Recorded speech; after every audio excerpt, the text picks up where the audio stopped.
मित्रपक्षांचे सर्व नेते, सर्व पत्रकार बंधूंनो, दरवर्षीप्रमाणे आम्ही आमचा वचननामा दर 5 वर्षाप्रमाणे आपल्या सगळ्यांसमोर ठेवतो आहे। माझ्या मते नितीनजी असे एकमेव लोकप्रतिनिधी असतील की जे पक्षाचा संकल्पपत्र तर असेलच, पण स्वतः ते 5 वर्ष या शहराकरता काय करणार आहेत असं वचननामा देण्याचे बहुतेक देशात एकमेव अधिकारी असतील।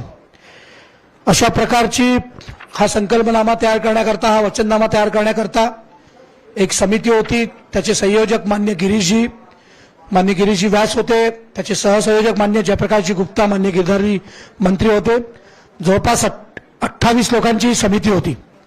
या 28 लोकांच्या समितीने जवळपास 30-32 बैठकी घेतल्या।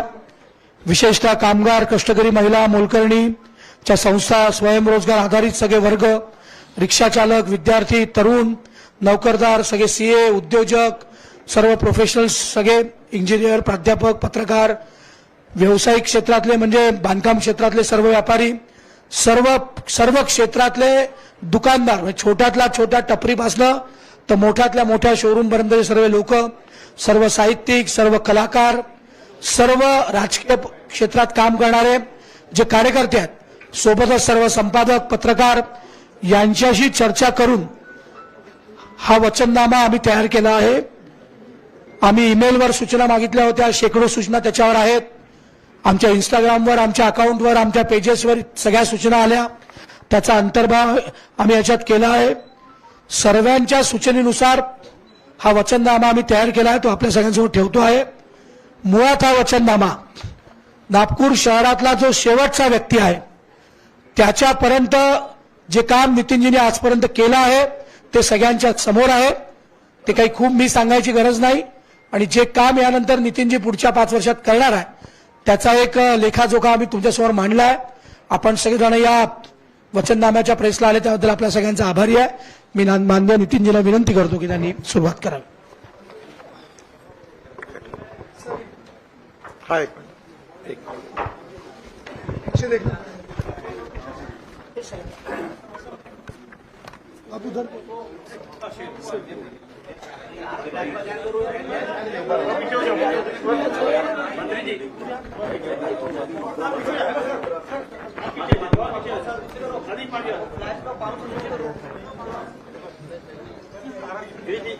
जयप्रकाश जी ऊपर आओ। जिला सगळ्यांना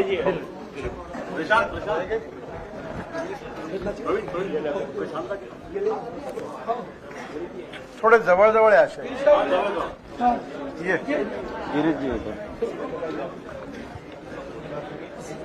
जयप्रकाश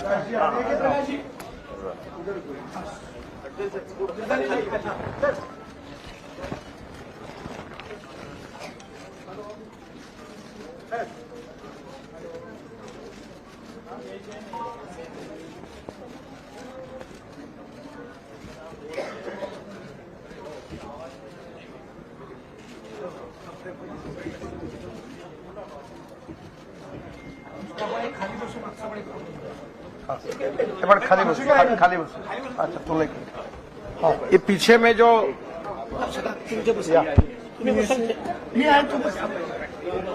तू बस एक उभं राहून फोटो आता आलाय उभ्या राहा तुमचा सगळ्या धरून फोटो काढा।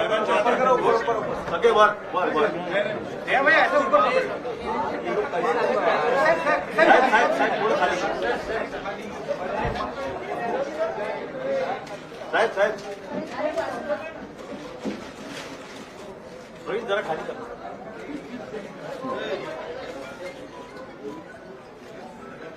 Thank you. मेरा कागज ठेवला होता तो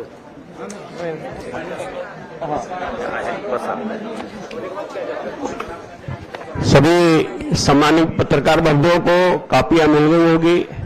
हमारे समिति के सदस्यों से निवेदन है कि सभी पत्रकार बंधुओं को जाहिरनामा की कॉपी देने की कृपा करें। माननीय नितिन जी, आवाज आ रहा है मेरा? हाँ ठीक। सबसे पहले मैं आपके मार्फत नागपुर की जनता का शुक्रिया, धन्यवाद व्यक्त करता हूं, आभार व्यक्त करता हूं कि पिछले 10 साल में उन्होंने जो अवसर मुझे दिया, उसके कारण जो मैंने अलग अलग वचन पिछले 2 टर्म में दी थी, लगभग वो पूरे हुए हैं। नागपुर का ये जो वचननामा है, इसके लिए गिरीश जी, जयप्रकाश जी, इन्होंने मिलकर अपनी एक टीम बनाई थी और हमने आउटसोर्स करके लोगों से भी सुझाव मांगे थे और वो सुझाव लाकर ये वचननामा फाइनल हुआ है। हमारे शहर में एक बहुत बड़ी समस्या है कि अनधिकृत लेआउट्स और कुछ स्लम्स, झोपड़पट्टी में हमारी बहुत बड़ी आबादी रहती है और वहां कुछ जगह पर अनेक समस्या है और उनको सुविधा देने में कुछ लीगल अड़चने हैं। मुझे बड़ी खुशी हुई है कि देश की पहली और महाराष्ट्र की भी पहली ऐसी एक योजना हमने तैयार की थी और वो योजना का पायलट प्रोजेक्ट पहला था बांग्लादेश। बांग्लादेश में 3,500 घर है और करीब 25 से 30 हजार लोग वहां रहते हैं। आप में से अनेक लोग नए होने के कारण शायद उनको पूरा इतिहास नहीं मालूम होगा। ये सुप्रीम कोर्ट तक ये नाइक तालाब, यानी नाइक परिवार की जमीन थी और सुप्रीम कोर्ट में वो जीते हैं नाइक, और सुप्रीम कोर्ट ने ये ऑर्डर दिया था कि ये बस्ती खाली करो। ये जो भारत और पाकिस्तान का युद्ध हुआ था, तब बांग्लादेश से जो शरणार्थी आए थे उनके लिए वो जगह दी थी और बाद में वहां लोग रहने लगे और सुप्रीम कोर्ट ने ऑर्डर दिया था कि इसको वेकेंट करो। और पुलिस कमिश्नर, म्यूनिसिपल कमिश्नर और कलेक्टर ने एफिडेविट करके सुप्रीम कोर्ट में ये कहा था कि ये कानून और व्यवस्था का सवाल है, हम इसको इम्प्लीमेंट करने में हमको अड़चन है, ऐसा एफिडेविट उन्होंने सबमिट किया था। ये जब समस्या का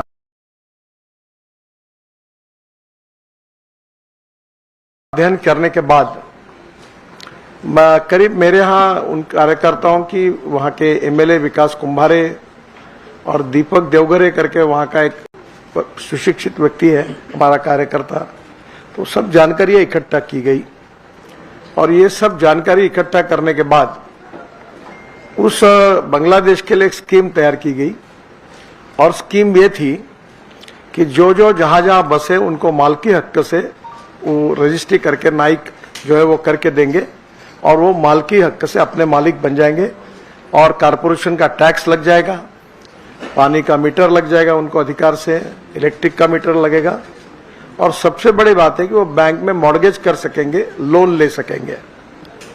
और इसमें बहुत अड़चने आई और आदरणीय देवेंद्र जी मुख्यमंत्री थे, तो इसकी रजिस्ट्री करने के लिए इनकम टैक्स ने ऐसा स्टैंड लिया कि इसमें रेडी रेकनर के हिसाब से इसका रेट पक्का करके फिर इसके रजिस्ट्री की आपको रॉयल्टी, ये रजिस्ट्री की फी भरनी पड़ेगी।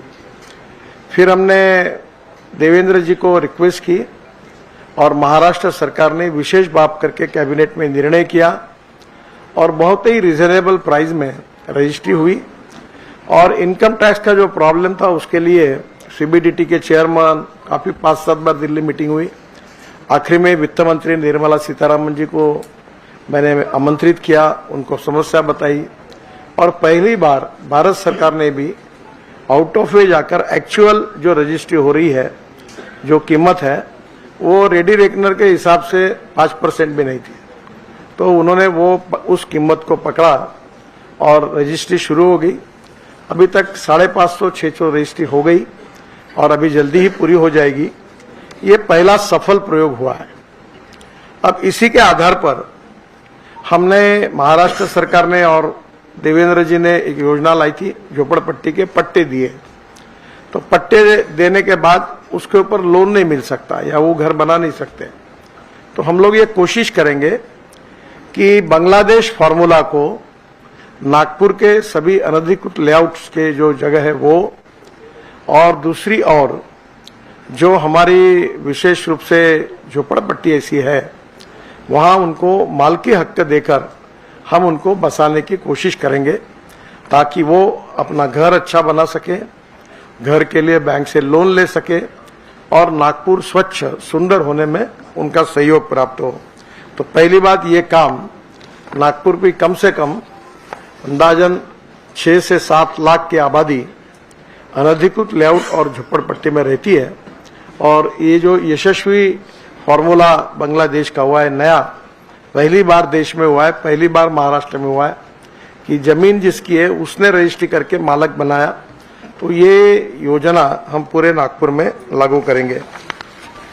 जहां तक नागपुर में सुंदर, स्वच्छ और प्रदूषण मुक्त शहर बनाना, ये हमारी कोशिश है और इसलिए अलग अलग जगह पर ये अच्छा बनाने के लिए नागपुर में कम से कम हम लोग अभी कुछ बगीचे हैं, उन बगीचों में व्यायाम करने का साहित्य भी मुझे एक कंपनी ने CSR दिया था, तो मैंने भी उसमें से करीब 70-80 बगीचों में सीनियर सिटीजन के लिए साहित्य लगाया।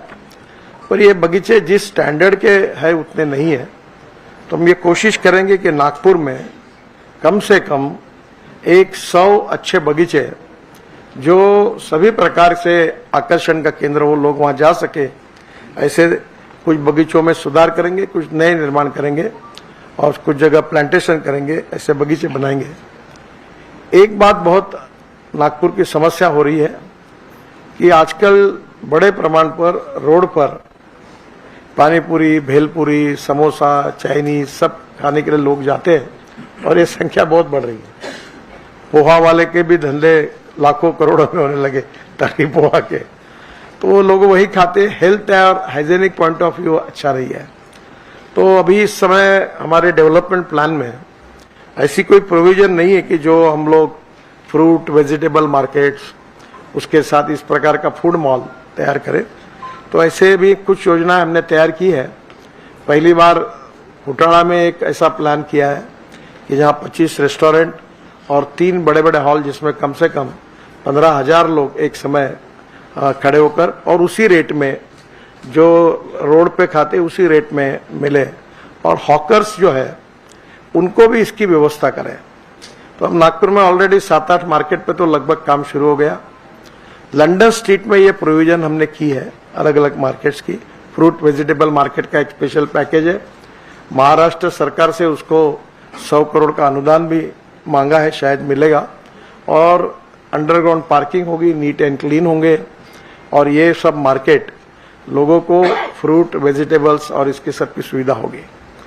मैं खुद किसानों में काम करता हूं और ऑर्गेनिक फ्रूट्स, वेजिटेबल और अनाज, फूड ग्रेन्स, इसके लिए हमारी एग्रो विजन की तरफ से किसान मार्केट, यानी किसान ही पैक करके लाएंगे, केवल हम उसको सर्टिफाई है कि नहीं देखेंगे और वो बेचेंगे। तो रेडिसन के सामने जो जगह है वहां जो पब्लिक यूटिलिटी का प्लाट था सोसाइटी का, वो एग्रो विजन को मिला है और वहां जल्दी ही चुनाव के बाद हम बहुत बड़ा ऑर्गेनिक फ्रूट वेजिटेबल और फूड ग्रेन का मार्केट बनाएंगे और किसान खुद अपना माल लेके आएगा और डायरेक्ट कंज्यूमर को बेचेगा। तो रेट भी कम होगा, क्वालिटी अच्छी होगी। हम क्वालिटी केवल चेक करके सर्टिफाई करेंगे।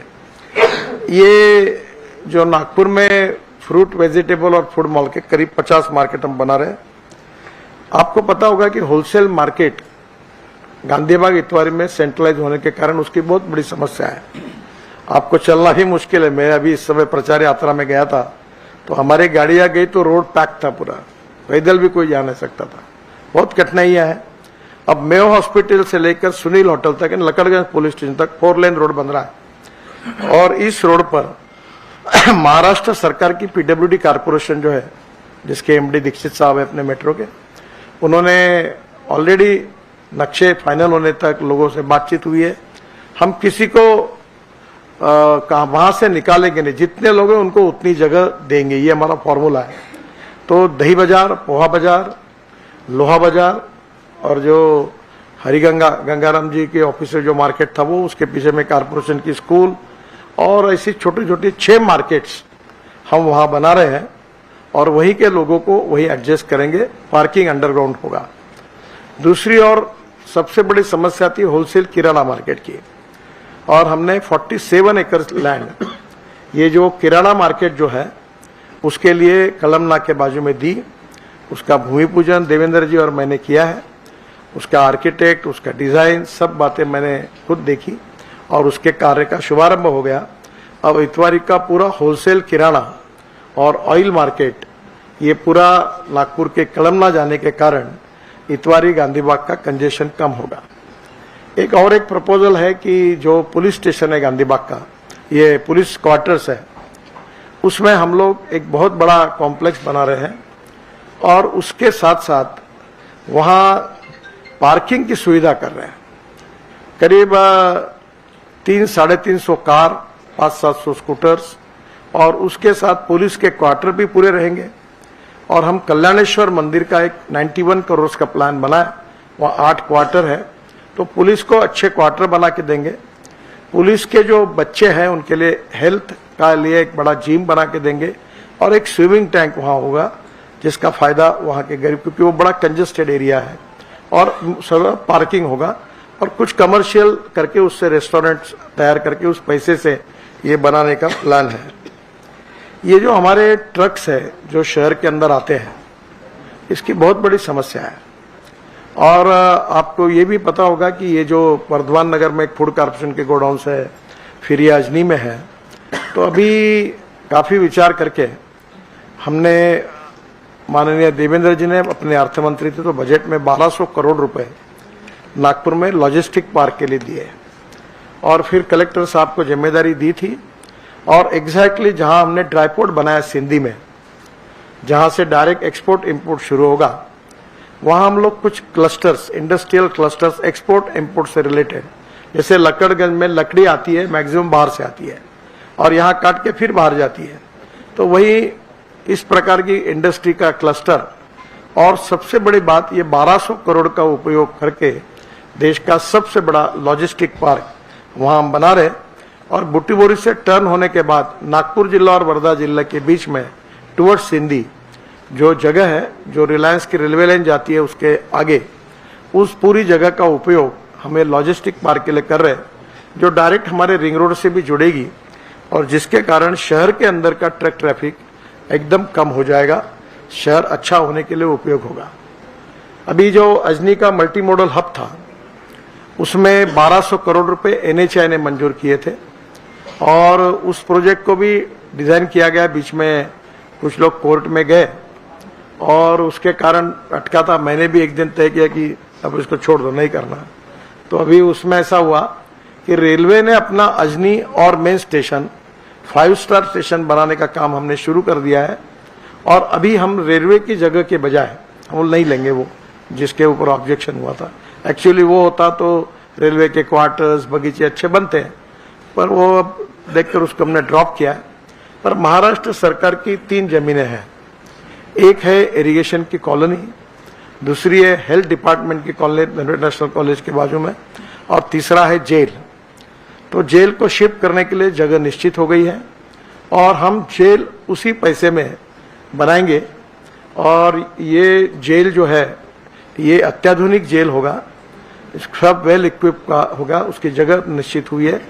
और जेल की जगह फूड कॉर्पोरेशन ऑफ इंडिया की गोडाउन की जगह, और इरिगेशन की कॉलोनी और हेल्थ की नेशनल कॉलेज में पूरा बनकर, आप कभी इटली में गए होंगे तो शहर के मध्यवर्ती जगह पर एक ऐसे चौक होता है बड़ा, उसके आजू बाजू में दुकानें होती है, एक बड़ा स्तंभ होता है, और पूरे लोग वहां वाहन नहीं आते हैं, पैदल घूमते रहते हैं।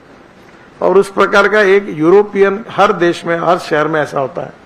तो उसका डिजाइन अब शुरू है, और वो होने के बाद इसके लिए मुख्यमंत्री और उप मुख्यमंत्री इनको प्रेजेंटेशन दिया गया है।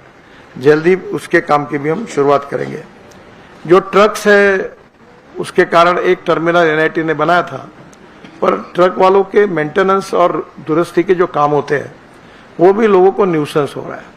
तो नागपुर की चारों दिशा में जो रिंग रोड है उसके बाजू में बहुत बड़े बड़े गोडाउन्स और ट्रक टर्मिनल्स और ट्रक ट्रांसपोर्ट नगर, जहाँ बैंक्स होंगी, जहाँ रहने की सुविधा होगी, रेस्टोरेंट्स होंगे, ढाबे होंगे, और उसके साथ बड़े बड़े गोडाउन्स होंगे, ताकि ये जो ट्रक रिपेयर के और गोडाउन्स के नागपुर शहर के बाहर जाने से ये भी होगा और ये इसका बहुत बड़ा फायदा होगा। जो एजुकेशन हब है ये बहुत इंपॉर्टेंट है कि जिसका उल्लेख बहुत डिटेल में हुआ है कि हमारे यहाँ हमने भांडेवाड़ी में जो डंप यार्ड था उसकी जगह में डंप यार्ड की जगह कम हुई। इसका कारण आप पूछेंगे, उसके पहले बता देता हूं। हमने सॉलिड वेस्ट और लिक्विड वेस्ट की एक मैनेजमेंट की। वो मैनेजमेंट ऐसी की कि लिक्विड वेस्ट जो है उसमें से अभी पूरा पानी हम लोग अभी उसको प्यूरिफाई नहीं कर पा रहे हैं। वो मर्यादित है, 300 mld तक है और आने वाले समय में हमारे यहाँ करीब 800 mld पानी शहर में आता है। तो ये जो पानी का ये है, देखते हुए अभी हमने ये तय किया है कि ये पानी को शुद्ध करके हम लोग कोराडी और खापरखेड़ा पावर प्रोजेक्ट को देते हैं और कोराडी और खापरखेड़ा को देने के बाद हम लोग जो पानी है वो एडिशनल पानी नाग नदी में छोड़ देते हैं। एक गंभीर समस्या है कि नाग नदी के जो पानी आता है, जो हम लोग उसको छोड़ते हैं वो और जो ट्रीट नहीं होता वो पानी अंबोरा तक जाता है जहां 5 नदियों का संगम है और वहां पानी खराब कर देता है। तो प्रायोरिटी पर एक योजना तैयार की है कि हमारी नागपुर महानगर पालिका का जो एक्सेस वाटर है वो और जो पानी ट्रीट करेंगे वो उसके आधार पर हम लोग ये जो उमरेड रोड से टुवर्ड्स जो रेलवे लाइन जाती है, ये कुही तालुका का एरिया है, वहां एक इरिगेशन की स्कीम बनाएंगे जिसमें महानगर पालिका इंटरेस्ट लेगी और ये गंदा पानी पूरा उस तरह करीब करीब 6000 हेक्टेयर के लिए सिंचाई के लिए देंगे।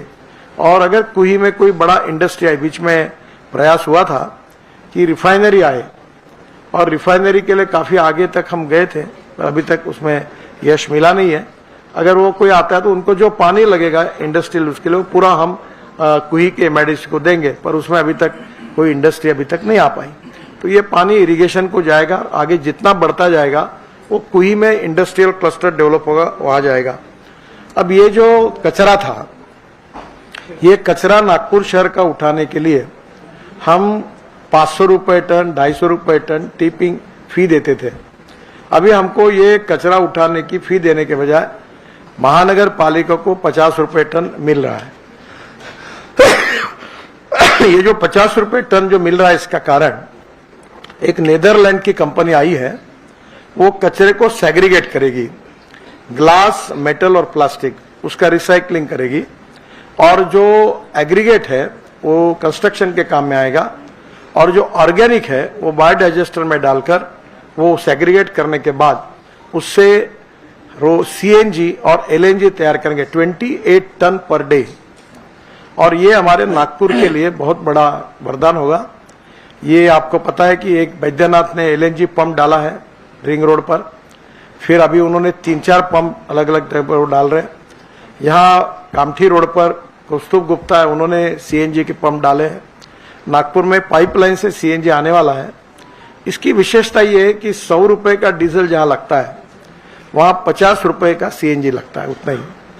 और इसलिए मारुति सुजुकी कंपनी ने मुझे बताया कि नागपुर में उनका सेल सीएनजी व्हीकल का बहुत बड़ा है और विशेष रूप से जहां जहां ये पंप अवेलेबल है लोग इलेक्ट्रिक सीएनजी इसका उपयोग कर रहे हैं। तो ये विशेष रूप से नागपुर में बनेगा। सबसे इंपॉर्टेंट चीज है रोजगार। पिछले 10 साल में मिहान में डायरेक्ट 68,000 लोगों को रोजगार मिला है, डायरेक्ट। और ये जो मिला है आईटी कंपनी में मिला है। कल मैं आईटी कंपनियों के सभी सीईओज और बड़े कंपनी मिहान के साथ मेरी मीटिंग थी और मुझे बहुत खुशी है कि इस दिसंबर के पहले नागपुर में 1 लाख ये आंकड़ा पार होगा। टीसीएस, इन्फोसिस, टेक महिंद्रा, एचसीएल ये दुगना तिगना एक्सपेंशन कर रहे हैं। बड़ी बड़ी बिल्डिंग्स उनकी बन रही है और इसलिए आने वाले समय में वहाँ एक और हमारे टाल करके कंपनी 3,500 वहाँ रोजगार मिला हुआ है। और सबसे अच्छी बात है कि नागपुर अब एविएशन हब बना है। आप कभी इस एरिया में देखें या ऊपर से देखेंगे तो 8 से 9 विमान इंडिगो के लाइन में लगे हुए हैं और वहाँ इंडिगो के पूरे विमान मेंटेनेंस के लिए अब नागपुर आते हैं। पहले दुबई जाते थे, सिंगापुर जाते थे। एक नई इंडस्ट्री डेवलप हुई है। एयर इंडिया का जो बोइंग ने बना हुआ MRO है, वहाँ एयर इंडिया के विमान आते हैं। और इसका एक फायदा है कि विमान जब जाते हैं यहाँ से तो सस्ते रेट में, जहाँ जिस गांव में जाते हैं उस गांव में वेबसाइट पे आउट होता है और आपको टिकट मिलता है। तो लगभग रेलवे की इसमें जो रेट है उसमें कंपेरेबल इसमें लोग बाहर जा सकते हैं। तो बड़े प्रमाण पर अब एयर कार्गो हब, ये जो कंसेप्ट था, अभी एयर मेंटेनेंस, एयरलाइन, एयरपोर्ट, यानी हवाई जहाज मेंटेनेंस, इस प्रकार का एक नया ये हुआ है। राफेल में फाइटर जेट पूरे नागपुर बन रहे हैं और उनका 11 सीटर जेट इस साल दिसंबर में बन जाएगा। टाल में एयरबस और बोइंग के 1200 पार्ट बन रहे हैं। एक प्रियदर्शनी इंजीनियरिंग कॉलेज में एविएशन इंजीनियरिंग है। तो अभी कोशिश हो रही है कि ये डेवलपमेंट जो हो रही है उसके हिसाब से एजुकेशनल इंस्टीट्यूशन के साथ कोऑर्डिनेशन करें। तो उस समय नागपुर के BC थे, इंजीनियरिंग कॉलेज के प्रिंसिपल थे, आशीष काड़े यहाँ आए हैं। उन्होंने एडवांटेज विदर्भ में, हमने जो CO थे उन्होंने आगे की डेवलपमेंट और लगने वाली मैन पावर और इंजीनियरिंग कॉलेज के प्रिंसिपल, पॉलिटेक्निक प्रिंसिपल, उनके साथ इनका टाइप करके जिस प्रकार की डेवलपमेंट होगी उस प्रकार का कर रहे हैं। इसी प्रकार फार्मास्यूटिकल में कर रहे हैं, आज हम टूरिज्म में कर रहे हैं। टूरिज्म में बहुत बड़ा पोटेंशियल है और नागपुर में वर्ल्ड टूरिस्ट आते टाइगर के लिए, इससे टाइगर कैपिटल। तो निश्चित रूप से उसके लिए अम्बोरा का हमने बहुत अच्छा प्लान बनाया। अम्बोरा में केबल स्टेट बीच बनाया, रेस्टोरेंट बनाया, 2 कैप्सूलेट लग गई, 400 लोगों का लाइट एंड साउंड शो है, वाटर स्पोर्ट्स है, एडवेंचर स्पोर्ट्स है। अभी हावरक्राफ्ट हमने खरीदी की है 2 और वो अभी चालू होंगे, इलेक्शन के बाद आएंगे, इंपोर्ट कर रहे हैं, ताकि वहां से पानी के ऊपर 1 फीट ऊपर से हावरक्राफ्ट भंडारा में जाएगा, बैक वाटर जाना, भंडारा टू अम्बोरा, ऐसे लोग आते रहेंगे। तो बहुत सुंदर हम लोग अम्बोरा को बना रहे हैं और अभी देवेंद्र जी ने 200 करोड़ रुपए उसके लिए दिए और मैंने हमारे डिपार्टमेंट से CRF में भी मैंने भी पैसे दिए और काफी कुछ काम वहां शुरू है। वहाँ वो जो खोटाड़ा में जो ने फाउंटेन बना था उन्हीं का वहाँ हमने उपयोग किया है। तो एक प्रकार से टूरिस्ट हब करके मेजोरिटी जो एम्प्लॉयमेंट है, रोजगार, ये सब टूरिज्म से 49% खर्चा उसके ऊपर होता है। तो नागपुर ये टाइगर कैपिटल है। तो अभी जब एडवांटेज विदर्भ हुआ उसमें अब इस प्रक्रिया की शुरुआत हुई कि पूरे विदर्भ में क्या क्या करना चाहिए। तो जो टेक महिंद्रा के चेयरमैन थे KP गुरनानी, अभी वो महिंद्रा रिसोर्ट के बने, उनको मैंने हमारे लोगों के साथ अम्बोरा भेजा, उमरेड भेजा और वो महिंद्रा का रिसोर्ट अब यहाँ डाल रहे हैं। वैसे बाकी भी बड़े बड़े resort, restaurants, hotels, food zone तैयार करेंगे। मेरा अंदाज है कि अम्बोरा प्रोजेक्ट से कम ग्रामीण और नागपुर के क्षेत्र के 10,000 युवाओं को अलग अलग प्रकार से रोजगार मिलेगा। और मिहान में अगले 5 साल में हम लोग ये कोशिश करेंगे कि नागपुर शहर और जिले में कम से कम 1 लाख रोजगार मिहान में और बढ़े। और इसके साथ विदर्भ में, क्योंकि अक्सर मुझे लोग जब ये सब बात नागपुर की आप अच्छी तरह बताते हो तो विदर्भ के सब लोगों के नाराजगी के फोन आते हैं और मुझे पूछते हैं कि आप नागपुर की है क्या, हमारा कोई संबंध नहीं क्या। तो अभी इस बार हमने खासदार उद्योग महोत्सव के बजाय उसका नाम एडवांटेज विदर्भ कर दिया, क्योंकि विदर्भ का विकास होना ही उतना ही हमको प्रिय है। तो वहां भी हमने इस बार ये कोशिश की है कि विदर्भ में 5 लाख और नागपुर शहर में 1 लाख और नागपुर जिले में 1 लाख, ऐसा मिलाकर हम ये टारगेट 5 साल में पूरा करेंगे। और इसके लिए बहुत अच्छा प्लानिंग, कोल से क्या करना, टूरिज्म में क्या करना, मैग्नीज में क्या करना, ये सब बातों का एक डिटेल, ये अभी इसमें तो देना संभव नहीं हुआ, पर ये सब उसमें एडवांटेज विदर्भ ये इसके लिए कैटेलिस्ट करके काम कर रहा है। एक नागपुर की वाटर सिस्टम है, उसमें अभी 89 हमने टैंक्स बनाए और सिस्टम को सुधारा। बहुत जगह नागपुर इस समय खोदा जा रहा है क्योंकि हम पाइपलाइन डाल रहे हैं।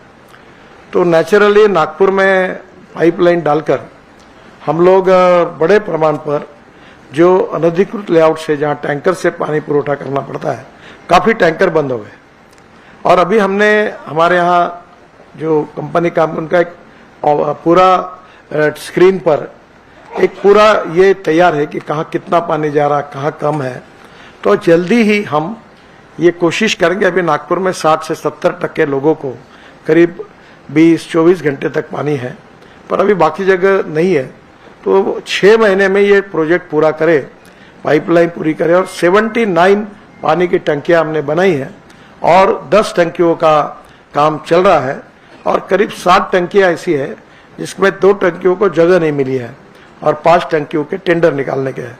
तो ये 100 के आंकड़ा जाएगा और इससे पूरे नागपुर में पानी की व्यवस्था हो जाएगी। पानी में हमारे यहाँ सबसे अच्छी बात हुई कि कनान का हमारे जो पानी है उसका एक्सपांशन, हमने बंधारा बनाया तो वहां से हमको 150 MLD पानी मिलता है। जो पानी सबसे इंपॉर्टेंट काम हुआ कि तोतलाडोह में पावर जनरेट होती है और वो पानी आता है पेंच में, और पेंच का पानी आता है पाइपलाइन से, नागपुर महानगर पालिका लेती है। तो वो पानी में फ्लो मीटर ही नहीं था, इरिगेशन वैसे ही पैसे लेती थी। अब फ्लो मीटर हमने लगाया और पेंच से लेकर गोरेवाड़ा तक हमने 1300 करोड़ खर्चा करके पाइपलाइन डाली, तो पानी जो वेस्ट होता था वो भी होना बंद हो गया। और सबसे इंपॉर्टेंट चीज है कि जो गंदा पानी है वो कोराड़ी खापरखेड़ा को देने के कारण 300 MLD उनका रिजर्वेशन कम हुआ, और जिसके कारण अब आने वाले 2070 तक नागपुर में पानी की कोई दिक्कत नहीं है। और सबसे अच्छी बात है कि ये जो 300 MLD पानी हमने दिया उसके कारण पेंच में से अब मौदा और रामटेक ये तालुका में जो किसान चिल्लाते थे, जिसके ऊपर जायसवाल जी बार बार कहते थे ये उनकी वो समस्या सॉल्व हो गई। अब टेल एंड तक इरिगेशन का पानी भी वहां जा रहा है। एक इम्पॉर्टेंट चीज नागपुर में यह है कि जो एयरपोर्ट है, हमने संकल्प किया था पर दोनों जाहिरनामे में उसका उल्लेख था। पिछले 3 साल से सुप्रीम कोर्ट ने उसके ऊपर स्टे दिया हुआ है। अब वो उसके डिटेल मेरे पास है, तो हम उम्मीद कर रहे हैं कि जल्दी वो क्लियर करे, एक तो रिजेक्ट करे या अप्रूव करे, ताकि हम आगे जा पाए। और वो एयरपोर्ट होने के बाद हम लोगों के लिए वहाँ मॉल्स बन रहे, काफी बड़ा प्लान है इंटरनेशनल एयरपोर्ट का। और उसके साथ साथ एयरपोर्ट के साथ सब स्टेशन अच्छे हुए। जो ब्रॉडगेज मेट्रो का मैंने आश्वासन दिया था, उसकी दिक्कत ये थी कि हमारे यहाँ इतना ट्रैफिक जाम है रेलवे में कि मुंबई से कलकत्ता और दिल्ली से चेन्नई, ये दोनों रूट नागपुर से जाते हैं, और नागपुर टू वर्धा तो बहुत ही पैक है। और इसलिए नागपुर टू वर्धा 4 लेन कर रहे हैं हम लोग, नागपुर टू इटारसी 4 लेन कर रहे हैं, नागपुर टू गोंदिया 4 लेन कर रहे हैं, नागपुर टू इसके बाद ये जो नागपुर टू वर्षा लाइन है वो ब्रॉडगेज बन रही है। नागपुर टू रामटेक का कोई प्रॉब्लम नहीं है। तो ये सब रेलवे का जो नेटवर्क है वो डबल जब तक नहीं होता तब तक ये फ्रीक्वेंसी बढ़ाने में तकलीफ थी। इस 1 साल में ये रेलवे के 4 लेन के ट्रैक्स हो जाएंगे तो ब्रॉडगेज मेट्रो नागपुर से गोंदिया, नागपुर से चंद्रपुर, नागपुर से रामटेक, नागपुर से छिंदवाड़ा, नागपुर से बैतूल, काटोल, नरखेड़ होके, और नागपुर से नरखेड़ से अमरावती, और नागपुर वर्धा से अमरावती, और नागपुर से चंद्रपुर बल्लारशाह तक हम जोड़ेंगे। तो ये एक फास्ट मास रैपिड ट्रांसपोर्ट होगा। एक इम्पॉर्टेंट चीज है कि नागपुर का रिंग रोड 49 किलोमीटर है। इसमें हम कोशिश कर रहे हैं, देवेंद्र जी को रिक्वेस्ट किया, उन्होंने 125 करोड़ दिए है। एक इलेक्ट्रिक केबल लगाएंगे, और स्कोडा कंपनी में मैं जेकोस्लाविया गया था, उनका प्लांट लाने के बारे में भी बहुत कोशिश कर रहे हैं। ये 1, 2 या 3 बस जोड़ेगी और ये पूरी रिंग रोड पर दिन भर घूमती रहेगी। साधारण 20-20 मिनट में एक बस होगी, और जगह जगह पर मेट्रो के स्टेशन को भी ये करेगी।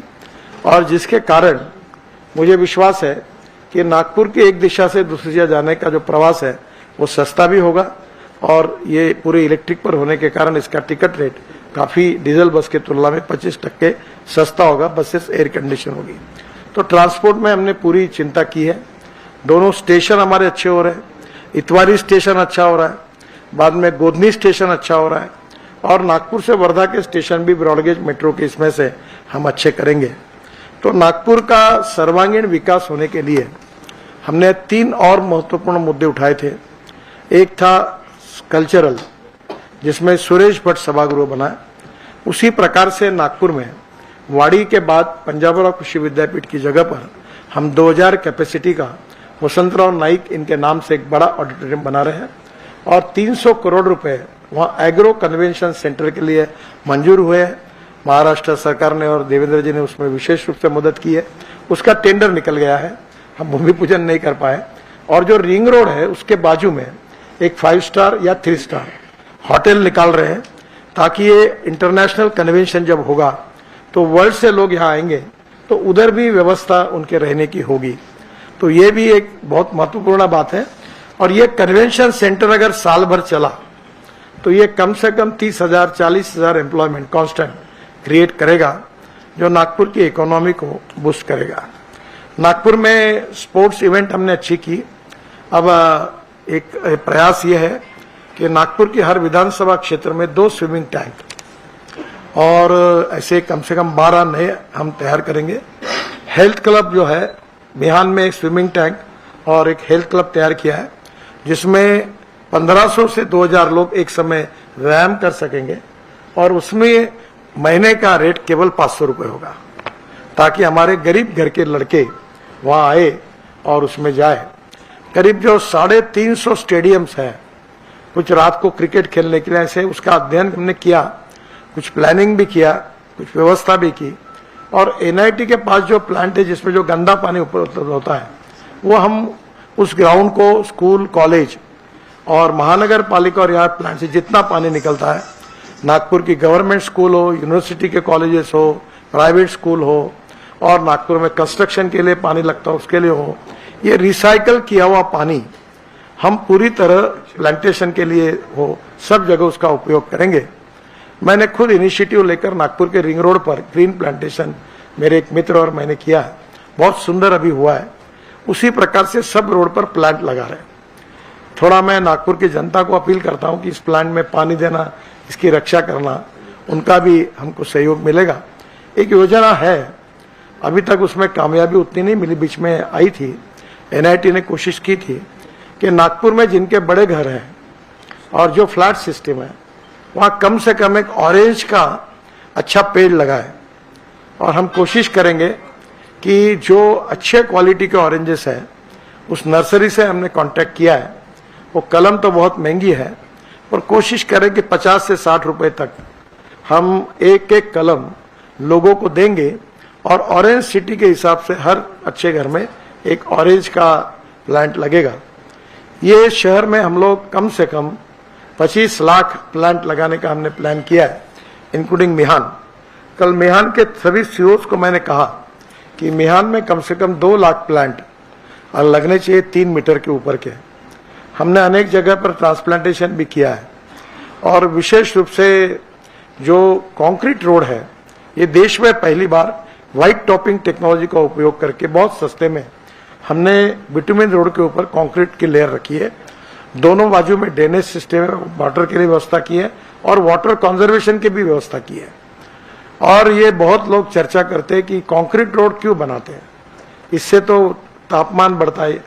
प्रॉब्लम है कि नागपुर ये ब्लैक कॉटन सॉइल है और यहाँ डांबर के रास्ते 1 साल भी टिकते नहीं, फिर बरसात में रास्ते खराब होते हैं, फिर आप लोग फोटो छापते हैं कि क्या हो रहा है। इधर कंक्रीट के बना है तो उस पर भी आप लेख लिखते हैं कि टेम्परेचर बढ़ रहा है, और कुछ लोग ऐसी बेबुनियाद बातें करते हैं कि इसके कारण हुआ। तो पहली बात, पूरे नागपुर के रोड छोटे बड़े आप जरूर देखिए। स्मार्ट सिटी पार्टी के एरिया में कितना सुंदर बना हुआ है, कितने कंक्रीट रोड बने हुए हैं। आप उत्तर नागपुर में रिंग रोड के बाद 40-50 हजार की पॉपुलेशन, वो जो अपना छिंदवाड़ा रोड है उसके बीच में और ये रिंग रोड के बीच में, अब नया रिंग रोड भी वहां हो रहा है। कितना सुंदर डेवलपमेंट, 8-8, 6-6 मंजिल की बिल्डिंगें हो रही है। तो एक प्रकार से नया नागपुर, और गरीब लोगों को लैंड कॉस्ट वहां कम है, तो एक अच्छे स्मार्ट सिटी के लिए नागपुर बने, ये हमारी कोशिश है। और मुझे लगता है ऐसे और अनेक इंटरेस्ट हमने उपक्रम लिए हैं। नागपुर को डीजल पेट्रोल पोल्यूशन से मुक्ति देना, ये हमारा बहुत कठिन है पर असंभव नहीं है। बड़े प्रमाण पर इलेक्ट्रिक व्हीकल लाना, सीएनजी के व्हीकल लाना, ट्रक लाना, बसेस लाना, और धीरे धीरे डीजल का उपयोग नहीं के बराबर करना, ताकि इकोलॉजी एंड इन्वायरमेंट को प्रोटेक्ट करना। जो बॉटनिकल गार्डन है वहाँ हम बहुत अच्छा बड़ा गार्डन बना रहे, थोड़े कुछ लीगल कॉम्प्लिकेशंस हैं। तेलंगखेड़ी को अच्छा बनाने की योजना भी हाथ में ली है, दोनों भी हम पूरे करेंगे। म्यूजिकल फाउंटेन का अभी हाईकोर्ट में निर्णय फेवर में था, कुछ सुप्रीम कोर्ट ने स्टे दिया, केस लगेगी, वो क्लियर होने के बाद वहाँ जो गंदा पानी तेलंगखेड़ी के जाता है उसके कीड़ों ने केबल खा ली, जिसके कारण 6 करोड़ का नुकसान हुआ। अब केबल विथ मेटल कवर, ऐसा काम लगभग पूरा होते हुए आया है और अब जब परमिशन सुप्रीम कोर्ट की मिलेगी तो म्यूजिकल फाउंटेन विधिवत शुरू होगा। तब तक ट्रायल इसमें ही लाखों लोगों ने म्यूजिकल फाउंटेन का आनंद लिया है। तो ये भी एक आकर्षण का केंद्र है। टाइगर कैपिटल के साथ अंबोरा उसके साथ बनेगा और नागपुर का इंटरनेशनल एयरपोर्ट बनेगा। और एक अच्छी बात, एम्प्रेस मिल के सामने हम 15 लाख स्क्वायर फीट का टेक्सटाइल मार्केट बना रहे हैं। गांधी बाग, इतवारी और केड़ी बाग रोड, यहाँ के सब कपड़े की दुकानें वहाँ आएंगी। 3 मंजिले दुकानें हैं और फिर 3 मंजिले ऊपर में हम लोग टेक्सटाइल फैक्ट्रीज खोल रहे हैं, रेडीमेड गारमेंट की। ये महिलाओं के और पुरुषों के जो अलग कपड़े हैं, नक्शी काम है, ये है, वो एसोसिएशन के साथ बात हुई और उन्होंने भी अपनी जगह फैक्ट्री सब वहाँ लेके जाएंगे, दुकान पे जाएंगी। और इसमें से 10,000 पूर्व नागपुर में मोमिनपुरा, महाल, इतवारी, गांधी बाग, ये जो एरिया में महिलाएं अलग अलग प्रकार की काम करती है, उनको इसमें रोजगार मिलेगा। और इसलिए सांस्कृतिक महोत्सव में आपके सहयोग से आपने देखा होगा कि हमने मेहंदी लगाने का कार्यक्रम किया था। 20 रुपए जिसने लगाई मेहंदी उसने दिए, 80 रुपए हमने दिए। 36,000 महिलाओं ने मेहंदी लगाई और 370 महिलाएं। मुझे इसलिए मालूम हुआ कि कल वो महिलाओं की मीटिंग हुई तो उसमें करीब 150 महिला बुर्का पहनी हुई थी। तो ये 370 महिला में से 90% महिला दलित और मुस्लिम समाज की थी और उनको मेहंदी की ये कला सीखने से उनको रोजगार मिला। तो अभी वो हमारी धोटे जो है वो अभी विदेशों में जा रही महिलाओं को लेके, तो मैंने उसको बोला है कि मेहंदी निकालने का एक स्किल डेवलपमेंट ट्रेनिंग कॉलेज उसको खोलने के लिए मदद कर रहे हैं ताकि ये कला बढ़े। तो अब ऐसे बहुत सी बातें हैं कि नागपुर में अलग अलग लोगों को रोजगार कैसे मिले। हॉस्पिटलिटी का मेरे साथ भी मीटिंग हुई, मैंने उनको कहा कि वेटर्स, शेफ, इसके लिए बहुत बड़ा इंस्टीट्यूट आप बनाइए ताकि देश में हमारे लोग ट्रेन होके जाए, उनको रोजगार मिले। तो बहुत जगह पर कुछ बातों का उल्लेख इसमें हुआ है, सब डिटेल तो और भी कुछ है। केवल 2 काम जो नहीं हुए थे वो मैंने बताया, इंटरनेशनल एयरपोर्ट और ब्रॉडगेज मेट्रो, जिसका मैंने खुलासा किया है। बाकी हमने जितना कहा उससे ज्यादा किया है। अब ये तो आप पूर्व नागपुर में जाते नहीं होंगे, सब इधर ही रहते हो। ये कृष्णा खोपड़े ने 9 अंडरपास और 7 ब्रिजेस मेरे तरफ से बनाए और अभी महाराष्ट्र सरकार से बनाकर रिंग रोड पर इधर करके वो ब्रिजेस की संख्या भी 7-8 है। भाई मोहन मते जी ने भी अपने रिंग रोड पर 3 ब्रिजेस मंजूर हुए। तो नागपुर ये infrastructure wise, water, power, transport and communication सब दृष्टि से बहुत ही परिपूर्ण बना है। वर्ल्ड की इन्वेस्टमेंट नागपुर में आएगी और हम नागपुर को हिंदुस्तान का सुंदर, स्वच्छ और प्रदूषण मुक्त पहले 5 शहरों में नागपुर को लेके जाएंगे। और मुझे विश्वास है कि आप सबके सहयोग से ये पूरा होगा और इसलिए ये वचननामा है। पर एक बात का अनुभव मुझे आया, वो आखिरी मुद्दा कहकर मैं अपनी बात समाप्त करता हूं कि हेल्थ सेक्टर में हार्ट दिव्यांगों के लिए हमने पार्क बनाया देश का अच्छा। ये सब बनाने के बाद मुझे इस बात की अनुभूति इस बार चुनाव में आई कि लोगों का प्रेम और विश्वास, ये देखकर मैं हैरान हुआ। एक दोनों पैर जिसके टूटे थे वो अपने गाड़ी पर दौड़ते दौड़ते गुच्छे लेके मेरे स्वागत के लिए दौड़ रहा था। अनेक सीनियर सिटीजन, कोई 85-90 साल की थी, चलना नहीं होता था, मेरे लिए रुके थे 2-2 घंटे। तो एक बात ये अनुभूति हुई कि जो कुछ काम करते समय अपेक्षा नहीं की थी, पर लोगों का प्रेम, विश्वास, जात, पंथ, धर्म, भाषा और पार्टी इसके ऊपर उठकर जो काम किया है उसका फल मुझे इस बार ये प्रचार यात्रा के दरमियान देखने के लिए मिला। सब समाज के, सब जाति के, सब धर्म के लोग रास्ते पर आकर दिल में खुशी से चेहरे पर जो स्वागत कर रहे थे, वो मुझे लगता है कि वो राजनीतिक लाइफ की मेरे लिए बहुत बड़ी पूंजी है। उनका मेरे ऊपर, हमारे पार्टी पर, हमारे अलायंस के ऊपर जो लोगों का प्रेम था, वो उसके लिए मैं अपना ऋण व्यक्त करता हूं। और इन लोगों का ऋण व्यक्त करने के लिए मैं विश्वास देता हूं कि जो कुछ 10 साल में काम हुआ वो तो ट्रेलर था, और आगे जाकर रोजगार से लेकर सुंदर स्वच्छ शहर तक सब प्रकार की सुविधाएं, उसमें लो कॉस्ट हाउसिंग है, प्रधानमंत्री आवास योजना है, बहुत सी बातें मैं बता नहीं पाया। ये सब बातें करके हम नागपुर को दुनिया का अच्छा शहर बनाएंगे, देश का पहले 5 शहरों में नागपुर को लेके जाएंगे। ये जो वचननामा तैयार हुआ है, इसमें हमारे गिरीश व्यास बाद में जयप्रकाश गुप्ता, गिरधारी मंत्री, इसमें सब कमेटी है। उन्होंने खुद अध्ययन करके, लोगों से बातचीत करके उन्होंने ये तैयार किया है। इसमें से किए हुए कामों में कुछ आया, कुछ ताजबाग का 200 करोड़ बिल है। हमने, हमारी सरकार ने, ड्रैगन टेम्पल है हमारा टूरिस्ट सेंटर है वर्ल्ड का, बहुत सुंदर जगह है। मैं बहुत बार बार सुलेखा ताई को धन्यवाद देता हूं। और मेरा खुद इच्छा है कि चुनाव खत्म हो बहुत दिनों से, कि 2 घंटे जाके भगवान गौतम बुद्ध के पास जाके बैठू। इतना सुंदर वहां अच्छा बनाया हुआ, वो भी उसको 200 करोड़ मिले। दीक्षा भूमि के लिए बड़े प्रमाण पर अनुदान मिला। माता कचेरी की जगह वो काम शुरू हुआ। छिचोली का काम शुरू हुआ। हमारे यहाँ ताजबाग का भी सेकंड फेज का काम शुरू हुआ। कोई अभी कल्याणेश्वर मंदिर को 91 करोड़ रुपीस का वो भी प्रपोजल तैयार हुआ। अंबोरा में बड़ा शिव मंदिर बन रहा है, वो भी पूरा हुआ। तो बोलने के लिए तो मुझे 4 घंटे लगेंगे, इसलिए आप कुछ बातें बताई है, कुछ बताने भी। लोग 1 रुपए का काम करते हैं और 10 रुपए की बात करते हैं, और हमारा प्रॉब्लम है कि हम 10 रुपए का काम करते हैं और 1 रुपए का बताते हैं। खैर, आप लोगों का प्रेम है, ये बहुत अच्छे जनता के सुझाव लेकर ये दिया है, और ये पूरे अगले 5 साल में हम पूरे करेंगे। और जैसे आज 10 साल का मैंने आपको रिपोर्ट कार्ड दिया, वैसे इसका रिपोर्ट कार्ड अगले 5 साल के बाद आपके सामने जरूर रखेंगे। बहुत बहुत धन्यवाद। नमस्कार। एक एक जन पूछिए, जरूर पूछिए। आपने बताया कि 79 जलकूप जो है वो बन के रेडी है, और कुछ बनने वाले, मतलब 100 संख्या हो जाएंगे टैंक्स की पानी के। अभी हाल ही में बेंगलोर में बहुत काफी जल संकट आया, लोग अपने फ्लैट और घर छोड़ के जाने लगे। दैनिक भास्कर, बड़े बड़े अखबारों में भी रिपोर्ट आई है। इसी तरह से कल पूना के भी कुछ हाल हो गए। नागपुर को आप देखते हैं, नागपुर को विश्व स्तर का एक शहर बनाने की बात हमेशा करते हो, किया भी आपने, लेकिन आने वाले 25 सालों तक नागपुर को इस तरह की कोई त्रासदी न। सर, मैं आपको गारंटी देता हूं, गारंटी ऐसी 100% पक्के देता हूं कि आज से 25 साल न नागपुर शहर में कभी पानी की दिक्कत आएगी न समस्या आएगी। प्रॉब्लम हमारा वो नहीं है।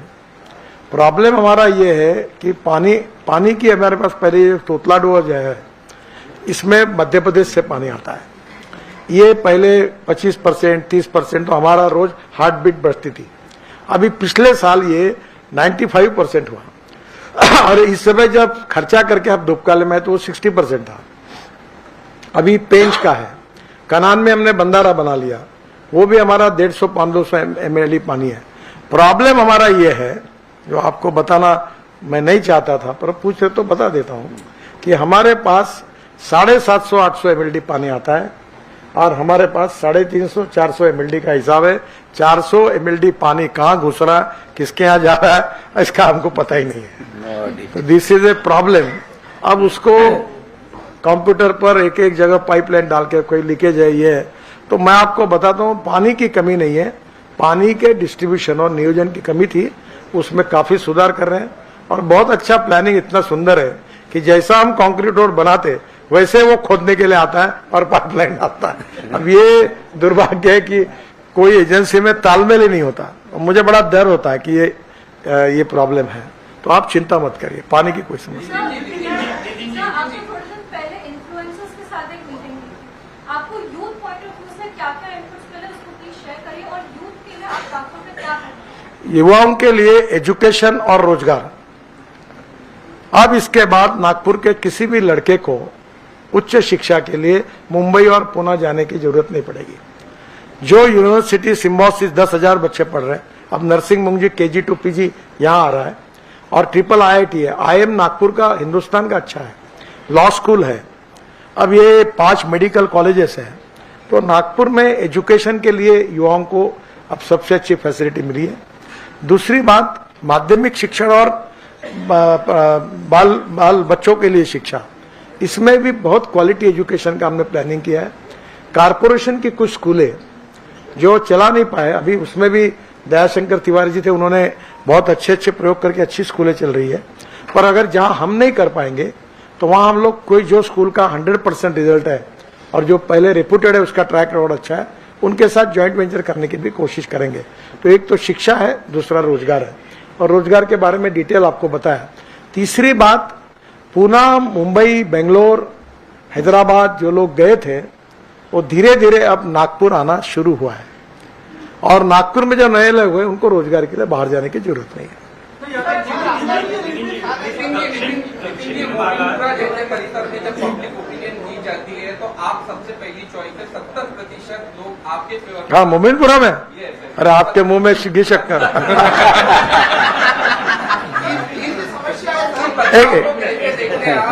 आपके बारे में कितना फेवर है? देखो, आप मुझे अच्छी तरह से जानते हो, मेरी अच्छाई को भी जानते हो और कमियों को भी जानते हो। जिंदगी में राजनीति में जो होगा सो होगा। ये जात पात सांप्रदायिक और जातीय राजनीति में नहीं करूंगा। और इसलिए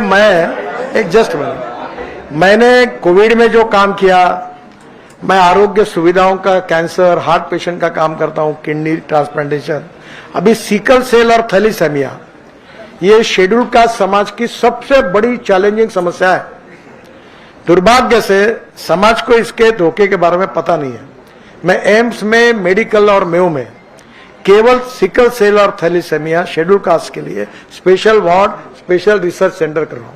मैंने अभी 50 लड़के शेड्यूल कास्ट समाज में से जिनकी जान जाने की स्थिति थी, उनसे 5 करोड़ का CSR कोल इंडिया से लाया।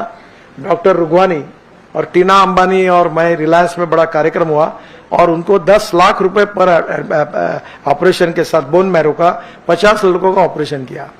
तो नेचुरली ये जो कुछ मैं करता गया वो तो पॉलिटिक्स नहीं था, मेरे पास तो विदर्भ से भी लोग आते हैं, पर लोगों में जो कुछ काम हुआ उसके प्रति जो प्रेम मिला है।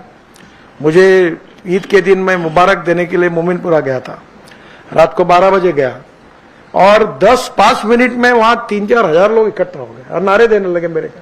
अब आचार संहिता है, मैं बोला इनके नारे छूटेंगे, मेरे ऊपर केस रजिस्टर होगी।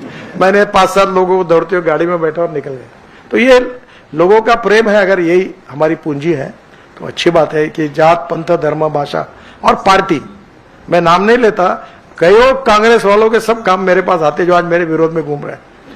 एक विरोध में घूम रहे थे, वो जेल में जाने की स्थिति में थे और उनकी अरेस्ट मैंने बचाई थी। अब मेरे खिलाफ चुनाव में लीडिंग प्रचार में जा रहे हैं, पर मुझे आक्षेप नहीं है।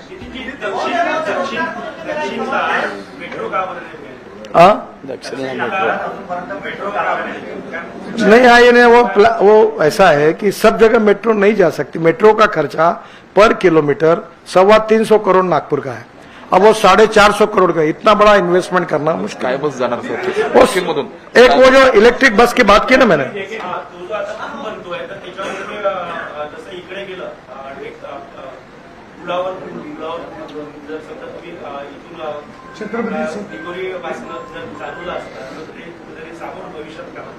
ओव्हरब्रिजमुळे ती बस जाऊ शकणार आहे असं त्याला म्हणायचं। अभी नहीं हो सकता। अरे भाई, वो पुल 1200 करोड़ का हुआ, ये नागपुर महानगर पालिका मुझे 12 रुपए नहीं देती। ये सब पैसा मैं, अब कैसा, अभी ज्यादा इसकी चर्चा होगी तो देश में मैं अड़चन में आऊंगा। ये इतना नहीं होगा।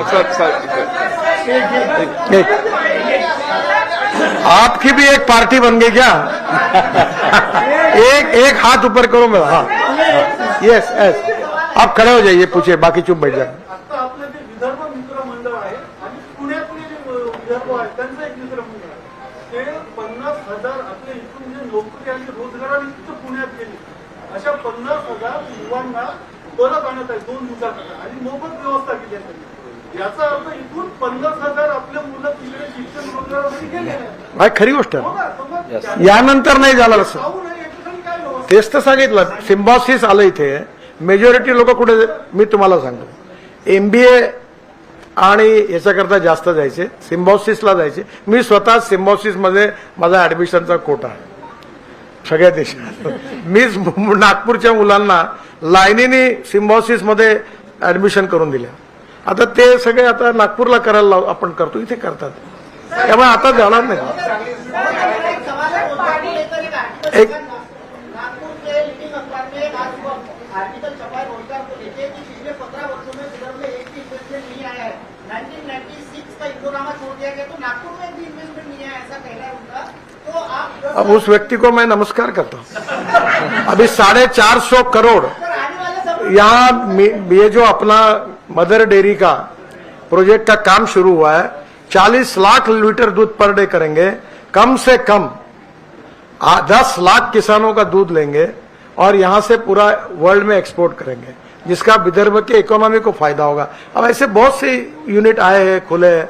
अब आप इस पर वो कोई कुछ लिखता है तो उसमें क्या कहना। हाँ देखो, आप इतने एक जगह बोलेंगे तो मैं प्रेस कॉन्फ्रेंस खत्म करके आपका आभार मान के जाऊंगा। आप एक एक जन हाथ ऊपर करिए, मैं बताऊंगा। हाँ बोलो, आपने पूछा है प्रश्न, आप पूछिए। एक मिनट। सर, पहाड़ी एरिया का पुलिया जो है अभी तक बना नहीं, 10 साल हो गया, वहाँ के बहुत सारे नागरिक जो है नाराज, इसके बारे में आप क्या कहें? 70-80% पुल का रिलीफ मिल गया, आधा पुल इनॉग्रेट हो गया है, बाकी का पुल मैक्सिमम जून तक पूरा हो जाएगा, ओपन हो जाएगा। विकास के बारे में अभी सब पता है, आपका विकास पुरुष है, लेकिन नागपुर के आप सांसद रहे हैं, अभी उम्मीदवार है, मूलभूत सुविधाएं की चर्चा की है, नागपुर की पानी, बिजली, इनके बिल आसमान छू रहे हैं। देखिए, नागपुर में नाग नदी पर 2400 करोड़ रुपए का प्रोजेक्ट मंजूर हुआ है। इस प्रोजेक्ट में 3 विधानसभा क्षेत्र, पूर्व नागपुर, मध्य नागपुर और पश्चिम नागपुर, इस क्षेत्र के पूरी ड्रेनेज सिस्टम नहीं बन रही है। और महानगर पालिका को यह सही बात है कि अपनी ड्रेनेज सिस्टम उतनी अच्छी नहीं है, और महानगर पालिका अपने पैसे से बाकी 3 विधानसभा क्षेत्र में कर रही, और 6 जगह पर बहुत अच्छी सिस्टम हम लोग करेंगे, जिससे ये पूरा अच्छा होगा। नाग नदी के नीचे में पाइपलाइन डालकर ये ड्रेनेज का पानी पूरा भांडेवाड़ी जाएगा, और ये काम अब लगभग 2-3 महीने में शुरू हो जाएगा।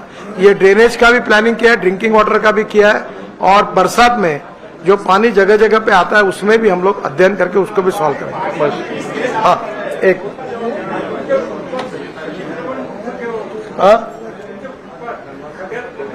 सध्या मी निवडणूक लढवत आहे, माझे मतं खराब होतील अशा नाव काही प्रश्न विचारू नका। सर ती मुलगी खूप वेळची हात अच्छा, एक वो लड़की आखिरी में, पत्रकार है आप? हाँ बोलो, एक आप बोलो। एक लेडी, आप थमा, लेडीज। हाँ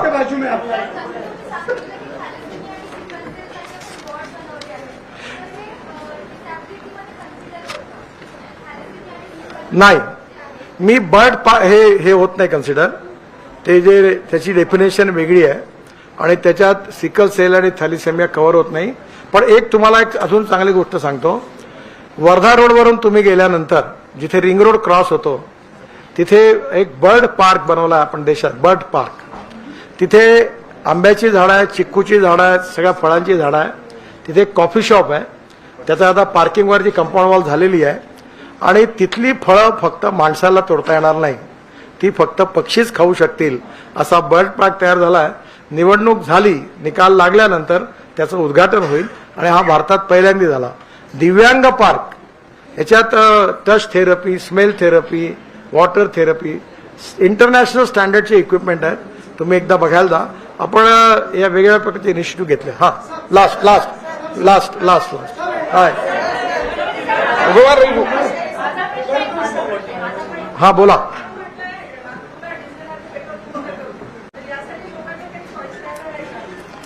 आता मी रोज याच्यावर ओरडतो, तुम्हाला माहिती नाही का? मी सांगतो की पेट्रोल डिझेलच्या गाड्या विकत घेऊ नका। 2004 पासून वन साइडेड एकतर्फी बोंबलणं सुरू आहे माझं। मी आपल्या सगळ्यांना खूप आभार मानतो, सगळ्यांना धन्यवाद देतो, आणि मला निवडणुकीत तुमचेही पण आशीर्वाद पाहिजे आणि मत पाहिजे। एक छोटासा विषय,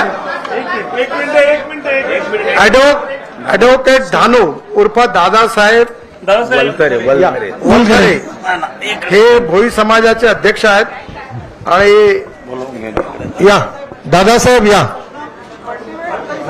या इकडे समोर या, समोर। वलथरे साहेबांनी माझ्या सपोर्ट करता आपलं कॅन्डिडेचर विड्रॉ केलाय आणि मला समर्थन दिलं, मी त्यांचं स्वागत करतो।